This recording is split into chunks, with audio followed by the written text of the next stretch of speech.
Marwadi university మంచి భవిష్యత్తు కోసం తెలుగు విద్యార్థులు ఇష్టపడే university. Call 9059052378 9059052379.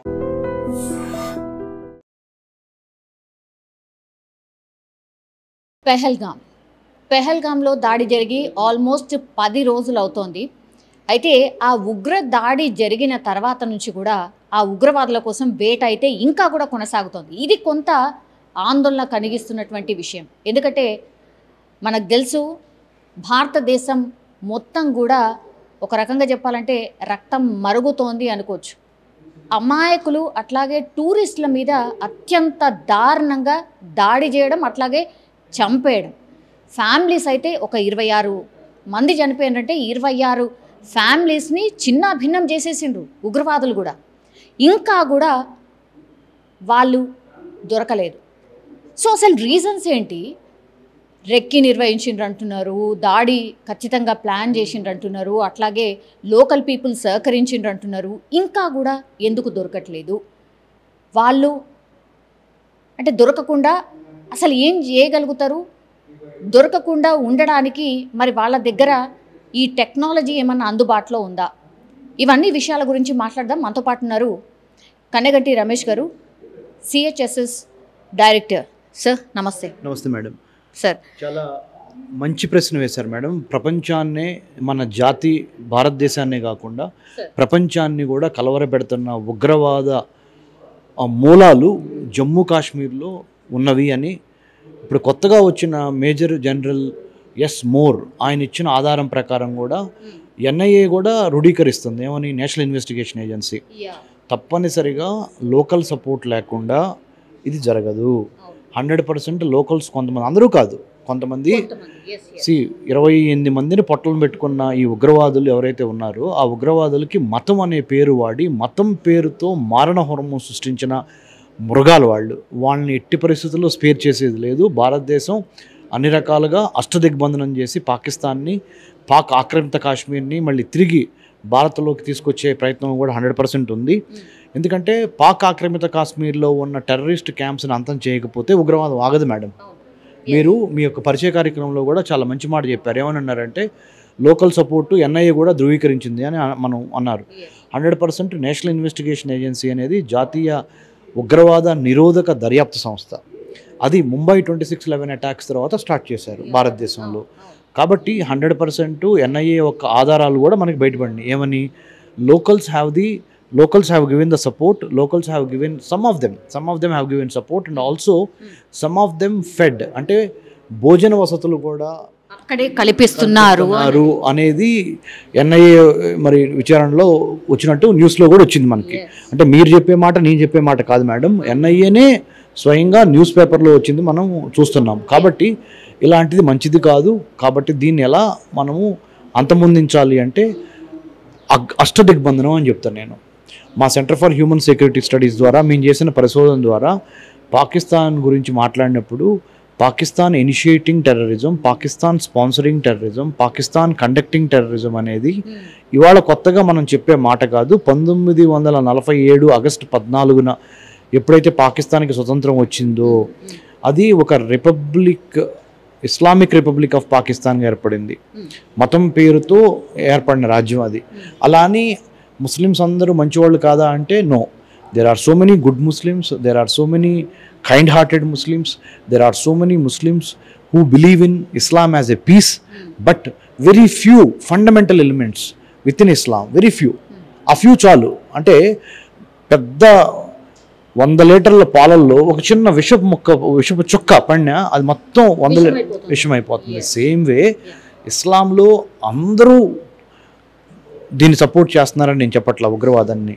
Not every Muslim is supporting terrorism, but few of the fundamental elements, extremist elements in Islam, they are misrepresenting Quran, they are misguiding Quran and followers. They are brainwashing some of the people and are making them as a trying to resort to this kind of violence. ఇప్పుడు ఇవి సంచలన విషయాలే అనుకోవచ్చు sir. వాళ్ళు before వచ్చి మంచిగా recce నిర్వహించుకొని అక్కడే local వాళ్ళ సపోర్ట్తోని వాళ్ళకి అన్ని వసతులు అంటే ఫుడ్ కావచ్చు, బెడ్ కావచ్చు, వాళ్ళు షెల్టర్ తీసుకోవడానికి కావచ్చు, దొరకకుండా ఉండడానికి కావచ్చు, కనీసం ఇంటెలిజెన్స్కి ఎక్కడో దాడి జరగచ్చు అని 2 రోజుల ముందట ఇంటెలిజెన్స్ రిపోర్ట్ వచ్చింది, బట్ నాట్ ఇన్ కాశ్మీర్.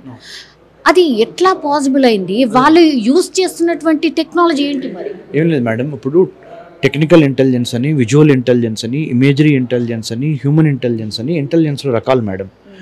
ఇవి తప్పనిసరిగా 100% ఆ ఏరియాని, ఏది జమ్మూ కాశ్మీర్లో ఉన్న అనంతనాగ్ జిల్లాకి దగ్గరలో ఉన్న పెహల్గామ్ అనే ఒక ప్లేసు, అక్కడ బైసరన్ వ్యాలీ, మినీ స్విట్జర్లాండ్ అంటారు. 100% ఈ ఉగ్రవాదులు అక్కడికి వెళ్ళి రెక్కి నిర్వహించారు. ఆ రెక్కి నిర్వహించడంలో లోకల్స్ కొంతమంది సపోర్ట్ చేశారు అనేది కూడా ఇప్పుడు ఎన్ఐఏ దర్యాప్తులో బయటకు వచ్చింది. కాబట్టి ఇక నుంచి ఫ్యూచర్లోనైనా మనం ఏంటంటే winnowing the hearts and mind strategy, WHAM అంటారు. అంటే లోకల్స్ యొక్క మనసులు హృదయాలు గెలవగలగాలి, వాళ్ళకి ఆర్థిక స్వావలంబన ఇచ్చి సెల్ఫ్ రిలయంట్గా డిపెండెంట్ కాకుండా వేరే మీద వాళ్ళకి ఉపాధి కల్పించడానికే మోదీ ప్రభుత్వం ఏం చేసిందంటే టూరిజాన్ని అక్కడ డెవలప్ చేస్తే కాశ్మీర్లో ఉన్న పేద ప్రజలకి, ముఖ్యంగా అన్నమో రామచంద్ర అన్న వాళ్ళకి ఈ యొక్క టూరిజం మూలాన ఎకనామిక్గా బలవంతులు అవుతారు. ఆర్థికంగా బలవంతులైనప్పుడు ఎవరి మీద ఆధారపడాల్సిన అవసరం లేకుండా ఉంటుంది. ఆ బానిస మనస్తత్వం ఉండదు.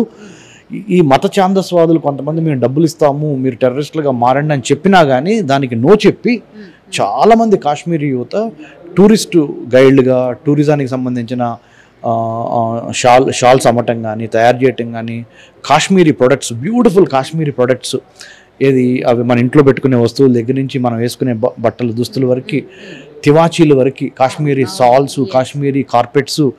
Kashmir is known for all these things. So Honorable Prime Minister Modi sir would like to empower the local Kashmiris by giving them the local trade, local business, local tourism. ఈ 3 జరిగినప్పుడే కాశ్మీర్లు ఆర్థికంగా బలవంతులు అవుతారు. కాశ్మీర్లు ఆర్థికంగా బలవంతులైనప్పుడు ఉగ్రవాద ఛాందస్సులు చెప్పే, అంటే మతోన్మాదులు చెప్పే మాట వినాల్సిన అవసరం లేకుండా పోద్ది. నేను మీ మీద ఆర్థికంగా డిపెండెంట్ లేననుకోండి మేడం, తప్పనిసరిగా నేను నా సొంత నిర్ణయాలతో మంచి వైపే వెళ్తానికి ప్రయత్నం చేస్తూ ఉంటా. ఎప్పుడైతే నేను ఆర్థికంగా నేను మీ మీద ఆధారపడ్డానో మీరు చెప్పే మాటలు నేను వినాల్సి వస్తుంది. ముఖ్యంగా ఇదే జరిగింది అక్కడ. కాబట్టి ఇక నుంచి అయినా ఫ్యూచర్లో మనము ఉగ్రవాదము అనేది దానికి స్వస్తి చెప్పి మానవతావాదము, హ్యూమనిజం మస్ట్ ప్రివేల్. అందుకనే మన హ్యూమన్ సెక్యూరిటీ, హ్యూమనిజం, మానవతావాదము, మానవత్వము అనేది మర్చిపోకుండా ఎవరిని కోసినా వచ్చేది ఇరుపుగా ఉండే రక్తమే. And everybody has a red blood only. So please remember this. It is not Hindu, it is not Muslim, it is not Christian, it is not Jewish, it is not Parsi or Sikh. It is humanity. ఆ హ్యుమానిటీని పెంపొందించే విధంగా ప్రధానమంత్రి మోడీ గారు అన్ని రకాల వర్గాలకి, suppose ఆయన హైదరాబాద్ని డెవలప్ చేస్తున్నారు అనుకుందాం, ఎగ్జాంపుల్ చెబుతున్నా, గుజరాత్ని చేస్తున్నారు అనుకుందాం, ఆంధ్రాని చేస్తారనుకుంటున్నాం, తెలంగాణ, తమిళనాడు, ఈ రాష్ట్రాలు ఎట్లయితే డెవలప్ అవుతున్నాయో, మన Madhya Pradesh, Uttar Pradesh, same way he wants to develop Kashmir. Trade, technology, tourism అనే వాటి మీద డెవలప్ అయితే ఆటోమేటిక్గా టెర్రరిజం తగ్గుద్ది అనేది మన ఆలోచన. ఈ ఆలోచనకి గండి కొట్టే విధంగా మళ్ళీ ఉగ్రవాదాన్ని నింపి, మళ్ళీ భిన్న మతాల మధ్య మిస్అండర్స్టాండింగ్స్ తీసుకొచ్చి పరమత సహనం కలిగి ఉన్న దేశం మంది, అంటే రిలీజియస్ టాలరెన్స్, దానికి విఘాతం కలిగించే విధంగా ప్రవర్తిస్తున్నారు. సో దాన్ని మనము అర్థం చేసుకొని, ఈ మైండ్ గేమ్ని, ఈ సైకలాజికల్ గేమ్ ఎదుటివాడు ఆడుతున్నాడు, దాన్ని మనం అర్థం చేసుకొని దాన్ని తిప్పికొట్టే విధంగా ఇప్పటికైనా హిందూ, ముస్లిం, ఇస్సయ, జూయిష్, పార్సీ, సిక్ అందరం కలిసి, ఈ 5 ఏళ్ళు కలిస్తేనే ఒక శక్తి, అందరం కలిసి తప్పనిసరిగా ఉగ్రవాదులకి, తీవ్రవాదానికి బుద్ధి చెప్పి పాకిస్తాన్కి కూడా గుణపాఠం నేర్పించి 3323 కిలోమీటర్లు పాకిస్తాన్తో మనకి ల్యాండ్ బోర్డర్ ఉంది మేడం. అందుట్లో 740 కిలోమీటర్లు మనకి LOC అంటారు, line of control. So Pak ఆక్రమిత కాశ్మీర్కి మన జమ్మూ కాశ్మీర్, లదాఖ్కి సంబంధించి ఈ 740 కిలోమీటర్ల LOCని కాపాడుకుంటా 3323 కిలోమీటర్ల total land boundary between India పాకిస్తాన్ని కాపాడుకుంటూ, ఇండియా పాకిస్తాన్ మధ్య ల్యాండ్ బౌండరీని కాపాడుకుంటా మనం ఇప్పుడు పాకిస్తాన్ని అష్టదిగ్బంధనంలో పెట్టాలి మేడం. అంటే సముద్ర మార్గం ద్వారా, రవాణా మార్గం ద్వారా, రోడ్డు మార్గం ద్వారా, పొలిటికల్గా, ఆర్థికంగా, అంటే ఎకనామిక్గా, డిప్లొమాటిక్గా, దౌత్యపరంగా, డిప్లొమాటిక్ అంటే దౌత్యపరంగా అన్ని రకాలుగా ముప్పెట దాడి చేసి వాళ్ళకి సరైన బుద్ధి చెప్పాల్సిన సమయం వచ్చేసింది. ప్రపంచ దేశాలు కూడా ఇంక్లూడింగ్ ఇస్లామిక్ కంట్రీ, అంటే మక్కా మదీనా హెడ్ క్వార్టర్స్ ఎక్కడ ఉన్నాయి? సౌదీ అరేబియాలో ఉన్నాయి, పవిత్ర స్థలం ముస్లిమ్స్కి. ఆ సౌదీ అరేబియా రాజు కూడా ప్రధానమంత్రి మోడీ గారికి సపోర్ట్గా ఉన్నారు. వాళ్ళే చెబుతున్నారు ఇలాంటి వాళ్ళని అసలు క్షమించొద్దు అని. చాలామంది మన ఇండియాలో కూడా మన ఇండియన్ ముస్లిమ్స్ పాకిస్తాన్కి వ్యతిరేకంగా ర్యాలీలు నిర్వహించారు, ఇలాంటిది ఇంకోసారి జరగకూడదు ఫ్యూచర్లో అని. First time in the history where all the Muslims, most of the Muslims, 90% of the Muslims are in favour of India, Bharat, Hindustan and Modi.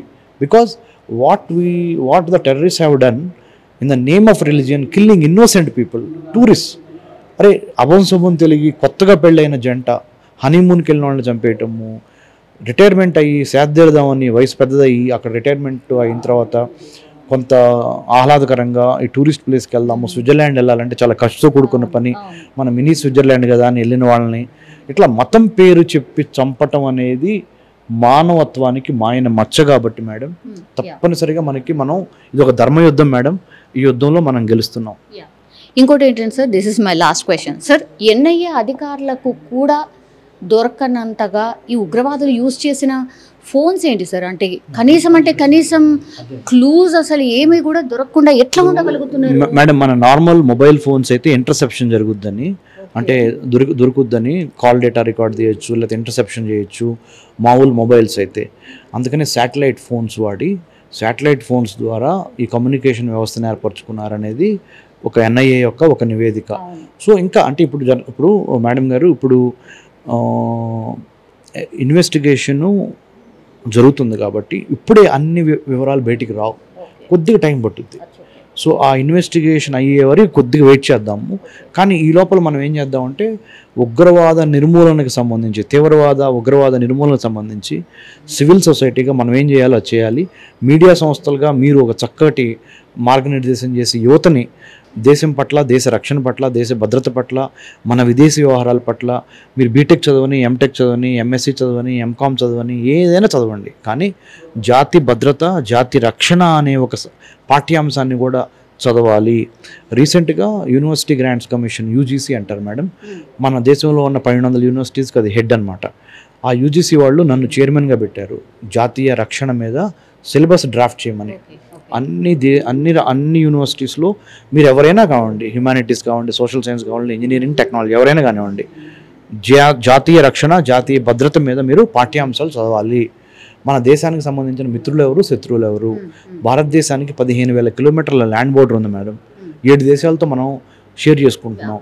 తర్వాత 11,098 కిలోమీటర్ల కోస్తా తీరం ఉంది, 9 కోస్తా రాష్ట్రాలు ఉన్నాయి. ఇట్లా మన జాతికి సంబంధించిన కీలక రక్షణ, జాతి రక్షణ అనే దాని మీద సిలబస్ తయారు చేయబోతున్నాము. దాన్ని కూడా రానున్న రోజుల్లో అన్ని యూనివర్సిటీస్లో ప్రవేశపెడతాము. తద్వారా ఏమవుతుందంటే ప్రతి ఒక్క పౌరుడికి, ముఖ్యంగా యువతకి దేశం పట్ల అవగాహన, బ్రిటిష్ వాళ్ళు ఏ విధంగా మనం పరిపాలించారు, మళ్ళీ ఇంకోసారి వేరే దేశం బానిసత్వం కిందకి మనం వెళ్ళకుండా ఉండాలంటే ప్రతిరోజు మనం అప్రమత్తతో ఉండాలి, అలర్ట్గా ఉండాలి, కాన్షియస్గా ఉండాలి, అవేర్నెస్తో ఉండాలి అనే దాని మీద ఆ మైండ్ సెట్ని డెవలప్ చేయడానికి ప్రయత్నం చేస్తున్నాం madam. Thank you so much. So మొత్తం మీద అది ఎన్ఐఏ అధికారులు అయితే అక్కడ అంటే పెహల్గామ్లో ఎక్కడైతే దాడి జరిగిందో ఆ ప్రాంతమే కావచ్చు, లేదంటే వీళ్ళు ఎక్కడెక్కడ తిరిగారు అండ్ ఎక్కడెక్కడ మేబీ షెల్టర్ తీసుకొని ఉంటారు, రెక్కి ఎట్లా నిర్వహించారు, లోకల్స్ ఎవరు సహకరించి ఉంటారు, ఇట్లా అన్ని వేస్లో దర్యాప్తు అయితే చేస్తున్న పరిస్థితి. 10 రోజులు అవుతోంది. ఒక్క ఆందోళన కలిగిస్తున్నటువంటి విషయం ఏంటంటే 10 రోజులు అవుతోంది ఇంకా కూడా ఉగ్రవాదుల్ని పట్టుకోలేకపోయాము అనేది కొంచెం బాధించినా కూడా ఎన్ఐఏ పూర్తి స్థాయిలో దర్యాప్తు చేస్తుంది. ఏ ఒక్క క్లూని కూడా వదలకుండా పూర్తిగా క్షుణ్ణంగా అన్ని విషయాల్ని పరిశీలిస్తోంది. అట్లాగే ఇంకోవైపు కూడా ఉగ్రవాదుల వేట కొనసాగుతున్నటువంటి సిచ్యువేషన్ అయితే కనిపిస్తోంది. ప్రస్తుతం అయితే ఎన్ఐఏ దర్యాప్తు అనుకోండి, ఎన్ఐఏకి సంబంధించి ఏదైతే యాక్టివిటీ నడుస్తుందో దానికి సంబంధించిన అప్డేట్స్ ఇవే. నిజంగా ప్రస్తుతం ఉన్నటువంటి సమాజం దేనికి ప్రయారిటీ ఇస్తుంది? ఆర్థిక సంబంధాల చుట్టూ మాత్రమే తిరుగుతుంది. మళ్ళీ ఎన్నికలంగానే చాలా విరక్తి కలుగుతుంది. మంచి అనిపిస్తుంది కదా, లేడీస్ కూడా ఛాలెంజింగ్ జాబ్స్ చేసినప్పుడు చాలా బాగుంటది. ట్రాఫిక్ అసిస్టెంట్స్ గా నియమించిన ట్రాన్స్జెండర్స్ అందరితో సాల్యూట్ చేయించుకుంటున్నారు. ఫుడ్ డెలివరీ ఇవ్వటానికి వెళ్ళినటువంటి డెలివరీ బాయ్ అనిల్ పై కళ్ళ ముందు